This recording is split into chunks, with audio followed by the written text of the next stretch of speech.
ہاں جی بچوں، آج کی کہانی تو بڑی ہی مزیدار ہے۔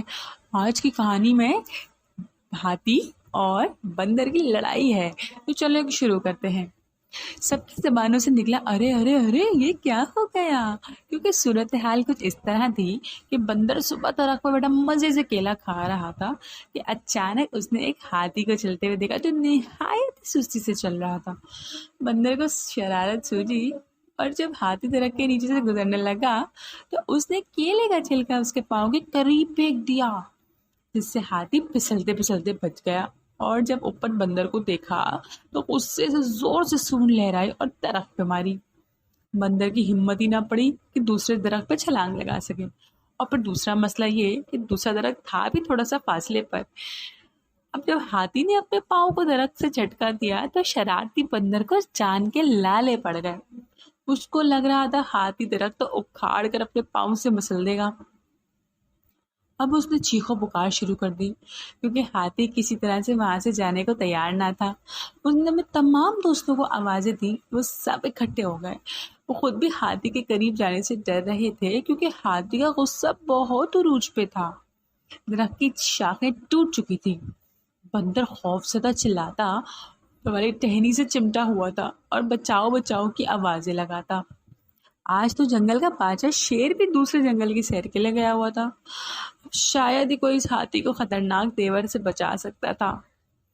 ہاتھی دراصل بندر کو اس کی شرارتوں اور فضول حرکتوں کا آج مزہ چکھانا چاہتا تھا۔ اچانک لومڑی کے ذہن میں اس مسئلے کا حل آیا اور وہ تمام جانوروں کے پاس گئی اور بتایا کہ اس صورتحال پہ کیسے پایا جا سکتا ہے قابو، اور بندر کی جان خلاص کرائی جا سکتی ہے۔ اگر بھالو جا کر اس سے بات کرے تو شاید وہ اس کی بات مان جائے گا، کیونکہ وہ بہت اچھے دوست ہیں اور امید ہے کہ ہاتھی اپنے دوست کی بات ٹالے گا بھی نہیں۔ سب اس کی بات میں متفق ہوئے اور بھالو سے کہا کہ اس بندر کی مدد کرے اور ہاتھی سے معافی دلوا دے۔ بھالو سر ہلاتا درخت کی طرف بڑھا، جس کی طرف ایک دو شاخیں ہی رہ گئی تھی اور بندر کو اپنی موت سامنے نظر آ رہی تھی۔ بھالو ہاتھی کے قریب آیا، اس کی منت سے مجامت کی اور یقین دلایا کہ آئندہ بندر ایسی کوئی حرکت نہیں کرے گا۔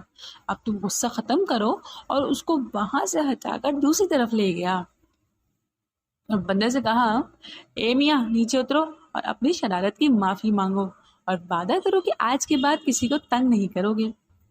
وہ ڈرتے ڈرتے پھولی سانس کے ساتھ نیچے اترا، بھالو کے پیچھے جا چھپا اور ہاتھی سے کپ کپی آواز میں کہا، معاف کر دو میرے بھائی، مجھ سے غلطی ہو گئی پلیز۔